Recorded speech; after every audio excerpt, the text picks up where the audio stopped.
আমি? হ্যাঁ প্লিজ দেখো, আমি জানি যে তুমি বাসায় ফোন দিয়ে যদি বলো তোমাকে কখনো না করে না। তুমি যদি টাকাটা চাও তোমার বাসা থেকে না করবে না, একটু ব্যবস্থা করে দাও। কিন্তু কোনো কিন্তু না এসা, দেখো তুমি একটাবার টাকার ব্যবস্থা করে দাও, আমাদের ব্যবসা যদি দাঁড় করে ফেলতে পারি আমাদের লাইফ একদম সেট। এরপর তোমার পড়ালেখা খরচ থেকে সব খরচ আমি দেবো, বাসায় কোনো টাকা পয়সা চাইতে হবে না। তাহলে আমি এতগুলো টাকা কি বলে বাসায় চাইবো? মানে কেন আমাকে এতগুলো টাকা দিবে?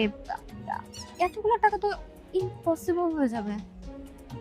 আচ্ছা শোনো, তুমি বাসায় বলবে যে তোমার 1 বছরের সেমিস্টার ফি একবারই পে করা লাগবে। তুমি একবার বলি দেখো, আমি তো উল্টাপাল্টা কোনো কথা বলছি না, তোমার সেমিস্টার ফি পে করা লাগতেছে প্রত্যেক মাসে বা 3 মাস পর পর। সো 12 মাসের একবারে চাইলে তোমার দিবে, প্লিজ একটু দেখো আমার জন্য। আচ্ছা ঠিক আছে, আমি দেখি, কিন্তু আমি তোমাকে কথা দিতে পারছি না আমি পারবো কি পারবো না। তবে আমি চেষ্টা করে দেখতে পারি। আচ্ছা ঠিক আছে, আমি জানি তুমি পারবে। সুমন, কিরে, টাকা পয়সার কোনো ব্যবস্থা হইলো? না রে, পুরো টাকার তো ব্যবস্থা করতে পারি নাই। এই 2 লাখ টাকার ব্যবস্থা হয়েছে। 2 লাখ টাকা? আরো তো 3 লাখ টাকা লাগবে, আর মাত্র কয়দিন বাকি। আমি আয়েশের কেমনে টাকা পাঠাবো?